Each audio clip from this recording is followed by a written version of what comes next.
It's Real Fit Radio with B and J.LOU. If this is your first time listening, welcome. And if you're a returning listener, welcome back. Good morning, good afternoon, good evening.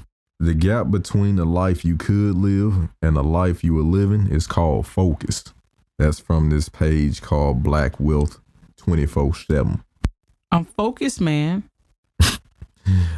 Focus. I believe it. If Jay-Z said it, I believe it. He is a businessman and a successful one at that. So I believe it. And I'm sure he's living the life he wants to live. Yeah. He just walked out of a courtroom and earned another $67 million. I'll buy that for $1. Let me borrow $20. Well, without further ado, we don't want to hold you guys. We're going to jump into the meat and potatoes of this podcast, handling tough times. Gotta make it through these hard times. I was thinking about that. First of all, what is considered a tough time? Because I know when you say handling tough times, like what would be considered tough? It depends on the individual. Somebody might say they're having a tough time tackling college. Somebody else may say, I'm having a tough time paying these bills.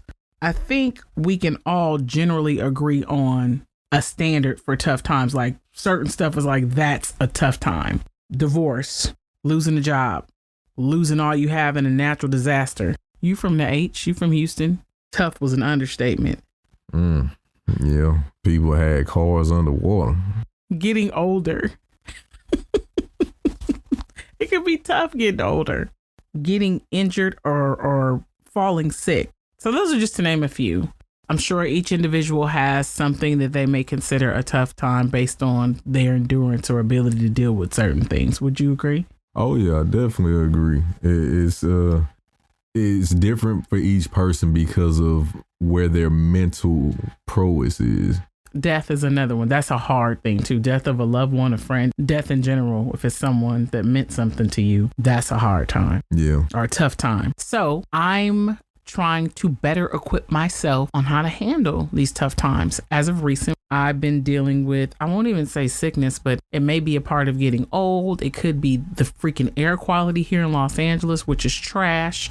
It's ridiculous. And I don't know, people get allergies at different ages. I have been dealing off and on with these headaches. They just kind of come out of nowhere. I can go months and it's nothing and then they'll pop up. So I've been trying to figure out the balance. Is my iron low? Is my hemoglobin low? Is it a migraine? Is it something that, my family has a history of?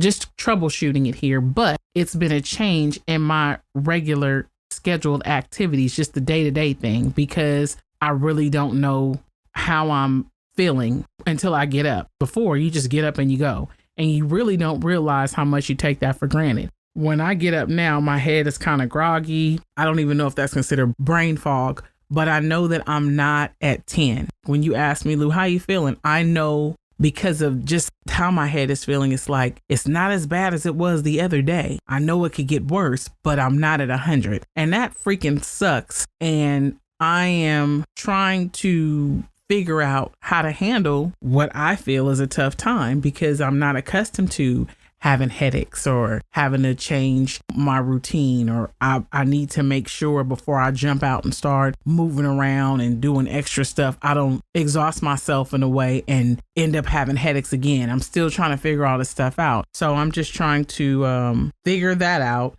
And also figure out how I handle this because it thwarts your energy. You could be angry, upset, and that can indirectly affect those around you. You may be kind of snappy and stuff. You might know how my energy has changed a bit. But I'm just trying to figure out how to navigate and handle that amongst other things that I may face, when I say getting older, adversity and other things I listed on here. What are some things that I can do to assist me to handle the tough times, have a positive outlook, or utilize, not just have, but utilize? Because you can have support systems, but you don't utilize them. Lean on the people that are there that are saying, hey, you good? How can I help? Don't be afraid to access the support. So positivity, don't be afraid to access the support and be honest. sometimes you're sitting over there, because I do it. It's like, I don't want to say I'm not feeling good because it seems like this is happening more and more. Yesterday, my head wasn't at 100. Today, it's not at 100, and I'm annoyed by it. And, the person that's asking me, which would be Lou, he's probably tired of hearing it. I'm making an assumption. So be honest, access the support, and have a positive outlook. It's not the end. And there are some people, the way I've been looking at it, in worse positions. It doesn't mean that this is not bad for me, but there are people, the way I look at the positive part of it is somebody is waking up and dealing with constant pain, or they have to be on a bunch of meds, or, they're missing limbs. I just start to kind of think with those things, and I start to, be grateful in a lot of other areas that it is. I don't want to say just a headache, because it hurts, but ibuprofen was something I was able to take for a while, and it was allowing me to get through the day. And then I was able to get a hold of some really good vitamins that are all natural, and it's increasing my iron. And then I got some other holistic things that I'm taking, and it seems to be assisting me with getting back to 100%. So I try to have that positive outlook, have some expensive medication that I can't afford, or, I'm having to go to the hospital and things like that. So those are 3 things I find that assist me with handling tough times: positive outlook,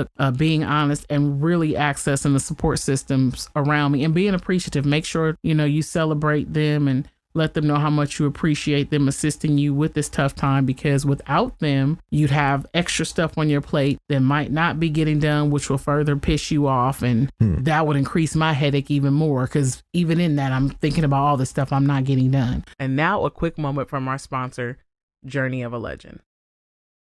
You. Yeah, you. What's your passion? Purpose. Every day you try, you succeed. The time is now. Journey of a Legend. It starts with you.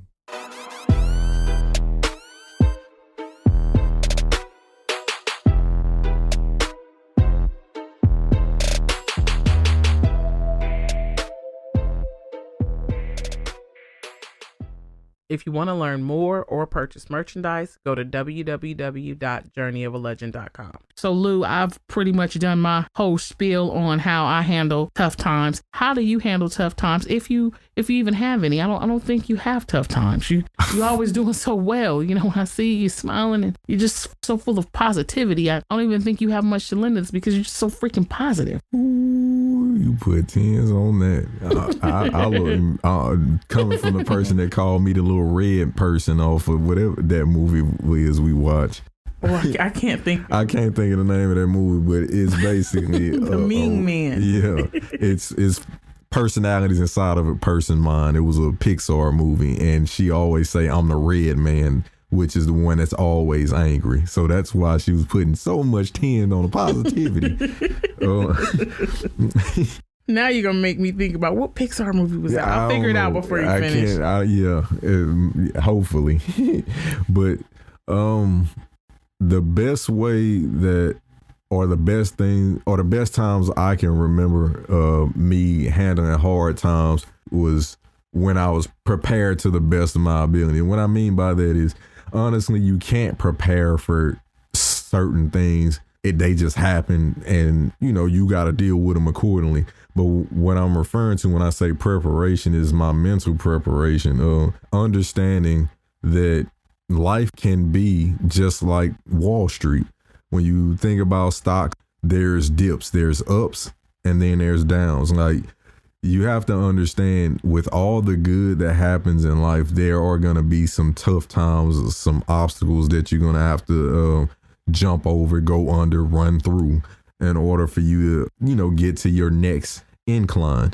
So for me, I think one of the things that helped me out was just trying to mentally prepare myself and be like the ant. If you guys are not familiar with the ant and the grasshopper used to always enjoy all the good seasons of the year, and then when winter came, he didn't have anything, while the ant, during the good seasons, he was preparing for the hard time. So what I try to do is prepare myself for those times where, like, I can't pinpoint what's gonna go wrong, because you can't control the environment, you can't control anybody else but you. So as long as my mental preparation is there for when that moment do occur, and it can be an injury, it can be loss of money, loss of a job, I don't know, my song didn't do well, whatever.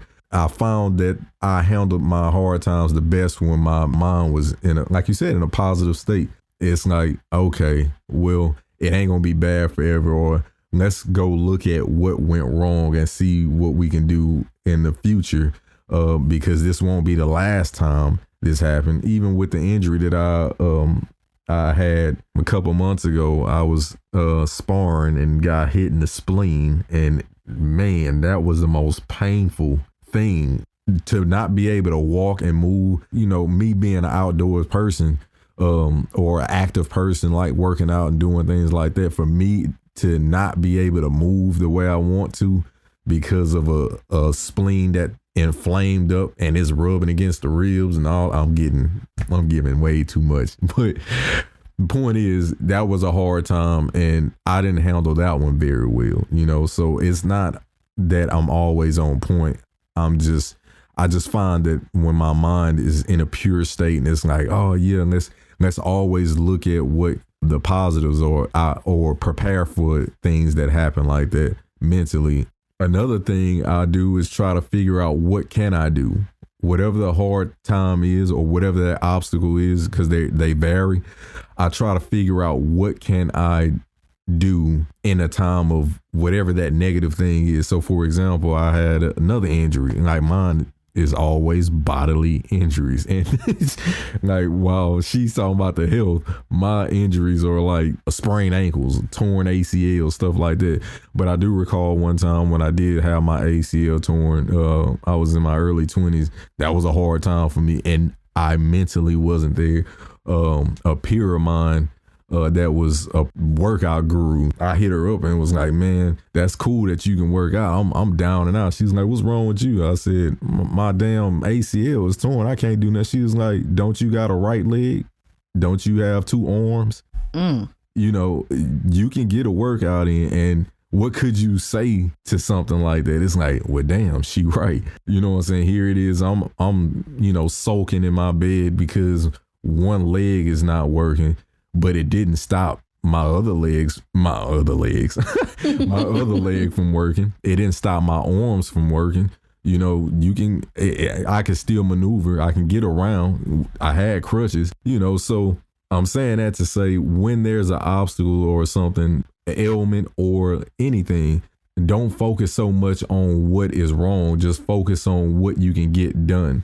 I think you've said that in a previous podcast when we was talking about task lists and stuff, you know, prioritizing, you know, figuring out what you want to do, what's most important to you to get done. You can use that same tactic here. You know, if something, I don't know, if your car is not working, you figure out, like you said, figure out a resource. There's Lyft, there's Uber. Instead of you talking shit about your car being down and sulking about that, figure out what can you do to get it back running. If you got a homeboy or a homegirl that knows somebody that can fix the car, you know, for a cheaper rate, I don't know, anything. But as long as you're focusing on the problem itself, that just intensify, you know, the hard time. So like I said, mental preparation, and then also figuring out what you can do outside of the obstacle that's at hand. Again, not perfect. Nobody is. And you can't prepare for them all, but I'm telling you that having that good mindset, that goes a long ways. Your positive outlook. Yeah. You know what you mean? Yeah, the movie was Inside Out, by the way. Okay.